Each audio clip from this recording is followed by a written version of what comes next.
ನಟ ಹರೀಶ್ ರಾಯ್ ಅವರು ನಿಧನರಾಗಿದ್ದಾರೆ. ಕೆಜಿಎಫ್ ಚಾಚಾ ಖ್ಯಾತಿಯ ಹರೀಶ್ ರಾಯ್ ಅವರು ಇನ್ನಿಲ್ಲ. 4ನೇ ಹಂತದ ಕ್ಯಾನ್ಸರ್ನಿಂದ ಬಳಲ್ತಾ ಇದ್ರು ಹರೀಶ್ ರಾಯ್ ಅವರು ನಿಧನರಾಗಿದ್ದಾರೆ.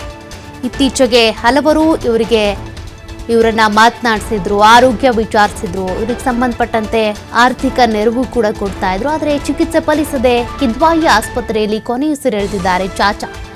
ಪತ್ನಿ, 2 ಮಕ್ಕಳನ್ನ ಆಗಿರುವಂತಹ ನಟ ಹರೀಶ್ ರಾಯ್, ಓಂ ಸೇರಿದಂತೆ ಮೆಜೆಸ್ಟಿಕ್, ಕೆಜಿಎಫ್, ಸಂಜು ವೆಡ್ಸ್ ಗೀತಾ ಈ ಎಲ್ಲ ಸಿನಿಮಾಗಳಲ್ಲೂ ಕೂಡ ನಟಿಸಿದ್ರು ಹರೀಶ್ ರಾಯ್ ಅವರು.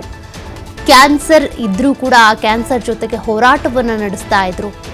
ಆದರೆ ಚಿಕಿತ್ಸೆ ಫಲಕಾರಿಯಾಗದೆ ನಿಧನರಾಗಿದ್ದಾರೆ. ಓಂ ಸಿನಿಮಾದಲ್ಲಿ ಖಳನಾಯಕನಾಗಿ ಮಿಂಚಿದ್ದಂತಹ ನಟ. ಇತ್ತೀಚೆಗೆ ಅಂತ ಬಂದ್ರೆ ಸಂಜು ವೆಡ್ಸ್ ಗೀತಾ, ಕೆಜಿಎಫ್ ಈ ಸಿನಿಮಾಗಳಲ್ಲೂ ಕೂಡ ನಟಿಸಿದ್ರು, ಜನರ ಮನವನ್ನ ಗೆದ್ದಿದ್ರು.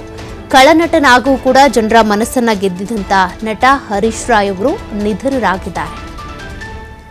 ಇತ್ತೀಚೆಗೆ ಅನೇಕ ನಟರು ಕೂಡ ಇವರನ್ನ ಭೇಟಿಯಾಗಿದ್ರು, ಆರೋಗ್ಯ ವಿಚಾರಿಸಿದ್ರು. ಇವರು ನಾನೀಗ ಚೇತರಿಸ್ಕೊಳ್ತಾ ಇದ್ದೀನಿ ಅಂತ ಕೂಡ ಹೇಳಿದ್ರು. ಆದರೆ ಚಿಕಿತ್ಸೆ ಫಲಕಾರಿಯಾಗಿಲ್ಲ, ನಿಧನರಾಗಿದ್ದಾರೆ. ಪತ್ನಿ ಹಾಗೂ 2 ಮಕ್ಕಳನ್ನ ಇವರು ಅಗಲಿರುವಂಥದ್ದು. ಕೆಜಿಎಫ್ ಇರ್ಬೋದು, ಓಂ ಇರ್ಬೋದು, ನಲ್ಲ ಸಿನಿಮಾ, ಮೆಜೆಸ್ಟಿಕ್ ಈ ಎಲ್ಲ ಸಿನಿಮಾಗಳಲ್ಲೂ ಕೂಡ ನಟಿಸಿದ್ರು, ಜನರ ಮನಸ್ಸನ್ನ ಗೆದ್ದಿದ್ರು.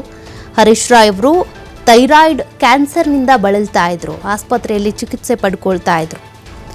ಹೊಟ್ಟೆ ಊದ್ಕೊಂಡಿತ್ತು, ದೇಹ ಎಲ್ಲ ಕೂಡ ಪೂರ್ತಿಯಾಗಿ ಕೃಶಗೊಂಡಿತ್ತು, ಹಾಳಾಗ್ಬಿಟ್ಟಿತ್ತು. ಅವರ ಪರಿಸ್ಥಿತಿ ನಿಜಕ್ಕೂ ಕೂಡ ಎಂಥವ್ರಿಗೂ ಕರುಳು ಕಿವುಚುವಂತಿತ್ತು. ಅಂದರೆ ಖಳನಟನಾಗಿ ಅಬ್ಬರಿಸಿದಂಥ ಈ ನಟ ಏನಿದ್ದಾರೆ, ಅವರು ಅನುಭವಿಸ್ತಾ ಇದ್ದಂಥ ಪರಿಸ್ಥಿತಿ ನೋಡಿ ಪ್ರತಿಯೊಬ್ಬರಿಗೂ ಕೂಡ ಬೇಜಾರಾಗ್ತಾ ಇತ್ತು. ಕೊನೆಗೂ ಅವರಿಗೆ ಚಿಕಿತ್ಸೆ ಫಲಿಸದೆ ನಿಧನರಾಗಿದ್ದಾರೆ.